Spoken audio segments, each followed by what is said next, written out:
Hello there. So today I'm working on this drawing, and as you can see, I've already gotten about half of it done, or probably more than half of it since so much of this is here. And I'm kind of reaching a point where I'm not sure what I want to fill the rest of this with, so I'm going to resort to something that I do when I kind of start running out of steam. And so what I'm going to do is take a pattern that I've already used a little bit, and then I'm just going to fill another zone with it. So the pattern that I'm referring to, if I could call it a pattern, it's just kind of like a design here. So let's zoom in here. I did a little bit right here and right here. And this kind of looks like cables that are tangled up. And because I did so little of it, and there isn't very much of it throughout the rest of the drawing, so I'll pan out again here. There isn't very much anywhere else. I ended up doing lots of other kind of designs or a lot of textural ideas, but not much of this. So I'm going to reincorporate some more of that into the drawing. I do have another one that I did recently where I did much more of this cabling. So again, if I zoom in, you can kind of see it. Tiny little details. And it's kind of hiding in the background here. So I want to add a bunch of this, and I just want to show you how I do it real quick. So I am going to end up using this space right here, and I think I'll do it at about the same size here. I won't make it much smaller than this because I think it might just get a little too tedious if I do that, but I'm going to use this space here, and today I'm going to be using a hopefully I'm pronouncing this right, Kuretake pen, and I just got this yesterday, so I'm having a lot of fun with it. It is an amazing pen. So right here in this space, I'm going to start with a nice inky pen and just start making my line work. And I admit though right now, this area is a little too open for my taste. So I'm gonna kind of box it in or close it in. So it's closed in on this side. I'm gonna put something else over here real quick. Just one of my typical, I think the tip dried out because I left the pen open for a hot second here. Notice how tiny you can make the lines if you really wanted to. This is the fine point pen. There we go. So a nice delicate line. I'll probably darken this later, but for now, I'm going to turn this guy around. I think it just makes me happier. The drawing for me is currently kind of a vertical drawing, so I'm enjoying seeing it this way a lot more. And so in here, let's see, I'm just going to do something that I normally do. I'm going to darken this line on the edge. Just add more. Just a habit of mine. And again, I'm only really doing this because I'm trying to box in an area that I can draw in. And to start making my little cables here, what I would like to do is to start simply by creating just a few major forms that are going to be in this space. So I could draw these in with a pencil. I'll show you how I do that if I use a pencil, because I know that not everyone just jumps right in. So here's one cable. Look at how simple that is. Just two lines kind of next to each other. That's going to be one cable. And then I kind of want another one to be here, a little bit thinner. That's fine. And then maybe I'll just add a third one right here. So there we go. Just a couple of cables. And then really I'm just going to make decisions about which one's on top. Let's say that one's on top. So I'm erasing that. I think I want it to switch here. So now this one's on top. I'm going to do this thing where they're kind of alternating. So one over here, and now it's going to go under here. That's all. You don't have to use a pencil for this, but if you do want to, of course, go right ahead. Sometimes the pencil does help. So this is really just me kind of setting up some expectations for this space here. And now I'm just going to go over those lines with my wonderful pen. I'm loving this one so much. It is a hard-tipped brush pen. It is a Japanese pen, so if you aren't already aware, these are wonderful. I've used a couple of other brands, like Tombow Pentel, I believe, is also based there. So here we go. We got a couple of things going here. Just a couple of simple cables. And if I want to give myself already a very nice idea of what's about to happen, I'm going to switch very quickly to my other trusty pen, which is just a Bic pen. So just a ballpoint pen. This one is the Crystal. I'll link it in the description along with the other pen in case you're interested in finding out exactly which one I use. And let me reinforce this line on the very edge. Not all lines have to be thick, but certain ones are for me. All right, there we go. So what I'm just going to show you is how I do a little bit of the shading. You can kind of notice around my drawing, there's all these scribbles. Those are done with this pen. This is how I've been doing a lot of my shading recently, because I'm trying to stay away from a pencil. For no reason other than that's just my goal right now. So you notice I'm coming in with this pen and just really gently flicking the pen. The beauty of these inexpensive pens is that the ink isn't terribly dark, so you can actually create a lot of gradients using this. So there we go. I just started at the edge, worked my way inward. I'm going to do it over here as well. Just do a little bit of flicking. I recall someone told me that that's what they call it, is pen flicking. Seems to make sense, I suppose. So there we go. On both edges, created a little bit of a shadow. That's pretty good. And I can do it over here as well. Right here. And obviously, at least from what I can tell, this shape is falling behind the other one. So I'm going to put quite a bit of ink here. Not too much, just because I don't want to mess around with the other things that are about to happen. So that's how I'm doing my shading. And I can continue doing all this shading for these pieces, or I can pause and try to do it later. That's fine. We all have our own flow here. I'll just do this one, and then I'll show you how I continue to layer more little shapes behind it. So there we go. See how quickly the shading works up? And you're just practicing flicking that pen. And it doesn't look terribly delicate or refined right now because you're zoomed in. Let me pan out so that you can see the overall view of this. So there we go. So this is how it would normally look. Notice how when you're looking at it, looks great. Looks fine. Sometimes I think that a lot of us stress out about all those little tiny details, and there's no need. So we don't have to worry about every single tiny detail. Just do your best. So we're going back in here, very close. So notice the size of my finger. This is such a tiny area. And right here, I'm going to use my inky pen again. And I'm just going to start little by little filling in the space. So here's a little random cable. I just added that in. Let's do a little shading there. Exactly like I did the others. Just shade the edges delicately, as little or as much as you want. I'm leaving that little shiny spot in the middle because that shows that it's kind of got a little shine there. So now that I did this one, I'm going to add another little cable. Let's say over here in some other random direction. There we go. This gets tougher and tougher the smaller it gets, unfortunately, but it's a very nice result. So there we go. Little shading. So there it is. This is super tiny. I don't want to draw anything in there. That's ridiculous. I'm going to put one here in the other direction. Fill in the rest. So I'm going to fill this. Fill this. I feel sometimes like it's just hard to decide what to put in the background. It really is. It can be as easy or as complicated as you want. So there, I added some shading.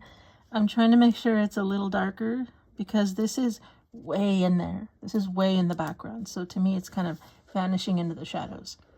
So I'm going to find another little spot like this one here. Let me put another 2 lines to represent a little cable there.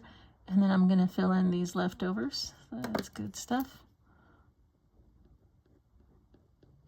And then I'm here doing some little tiny dashes. Look at that. It almost disappeared, but it didn't quite disappear. That's what matters.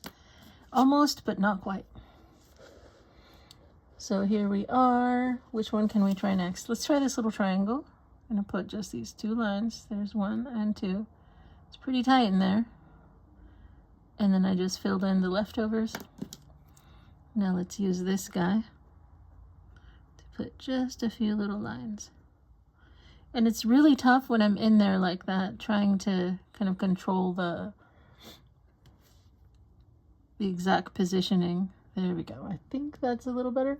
So let's pan out again so you can see what your eye will actually be seeing, because you're not going to be 2 inches away from the paper. You will actually see more like this. And that looks pretty good. That creates the effect. Sometimes we have to remember that this is an illusion. It's a 2-dimensional image trying to convince us that we're looking at 3-dimensional items or objects. So let's continue this just a little bit more. So we've got this space here. I'm going to draw, sure, let's draw one here. There's a cable. Let me put another one right here. I'm kind of just putting them here in random directions. Here and probably here. Why not? It starts getting a little crowded, and once it gets crowded, then feel free to just fill in. It's okay to have little black spaces, or bigger black spaces, actually. That's fine too. Let's do these. I'm gonna fill them in black. There is so much crazy stuff to discover with a pen. There's no point being scared. So here we go. Now I'm using the ballpoint pen. I know there are other brands for sure. I think it's just Bic is the brand that I'm most familiar with. And so I did a little bit of line work here, and now I'm going to gently add some shading back here. Hopefully I can get it the way I want. Okay, I think that's pretty good. Almost vanishing, because this is way in there. It's pretty dark. There we go. So not bad. I'm happy with that. I'm going to do a little bit more pen flicking right here, or whatever we want to call it. So I'm just trying not to apply too much pressure. It's better to have lots of thin gray lines, and that way I can choose where I want it to be darker by adding more lines. So that's a good spot. And then this little guy right here, gonna add some more right there.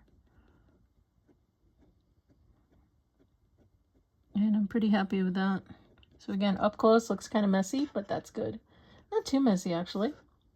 It's good to kind of step back and just check out what it is that happened. So I'm going to do this long one here. These are going to be fun. Although I'm kind of angling my hand at a slightly strange angle just for the sake of accomplishing the task. I don't want to rotate this around too many times right now. If I were just kind of playing around, I would rotate this. I turn my drawings around and around and around. But for the sake of a video, I don't want to get everybody dizzy. So see, nice flicking motions. Let's try doing them in the other direction. Trying not to make my lines too dark.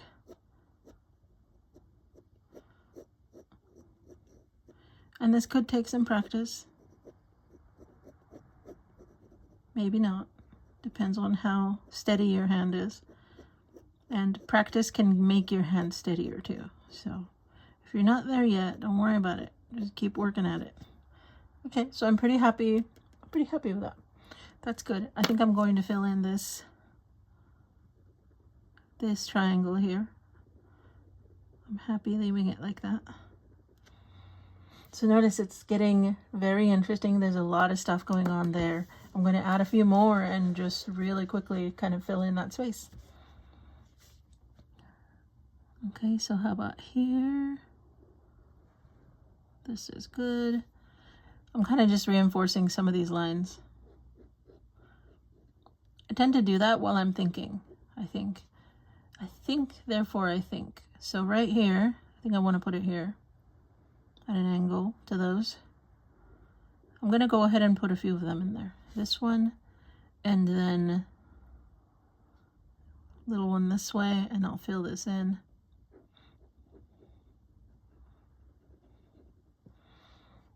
That's fine. How about one that goes kind of this way and it's a little bit longer.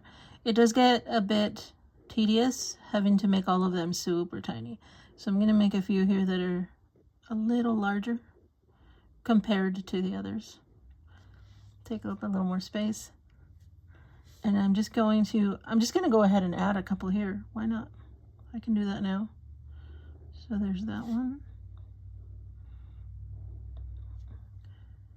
And this one, just putting in a few more.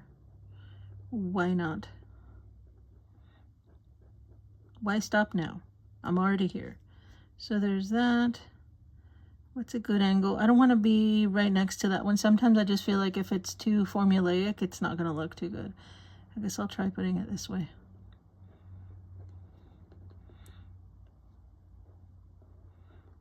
Once it feels like I'm kind of just repeating the same thing in too obvious of a fashion, then I ask myself, like, okay, is this really what I wanted? So right here, these already look like kind of like branches, so I don't want to do that here, but there's really not much to be done about it. I'm going to put one here, and I am just going to go ahead and fill all this. All my line work is in now. Of course, there are lots of other ways to do shading here. This is not the only way. A pencil is fine. If you like pencils, use pencils. Don't let me or anyone else tell you not to use them. You can do it. You can use color pencils. Oh, it'd be so good too. At least I'd get some nice tones in here. But right now I'm just working on black and white. The only thing that's a little strange is that the ink in this pen that I'm holding right now has a different hue to it. So it's just really interesting. My brain tells me that everything should be the exact same kind of black, but there are different tones of black, and the ink in this is a slightly, I don't even know what to call it, like a maroon undertone to it. It's really strange, but it is what it is. Maybe I need to stop thinking about that. It's just tiny little details in the colors. Okay, so I think I'm going to shade this one in the opposite direction, just because sometimes I feel like it. There we go. And same thing with this guy. It's a lot of fun shading this way. So I'm just very gently just kind of scraping over it like that. Just adding more value. Pretty dark back there. That's good. Let's see, who's next? This thing here comes from this part of the drawing, but I think I can go ahead and just do the shading. Just gonna flick my pen here a handful of times. And I can go back and forth as well. Gotta just do what you gotta do. Find whatever method works for you. I tend to like this flicking a lot. I like it. If I'm filling a different kind of area, I'll either do little swirls or something else. Lots and lots of ways to do this.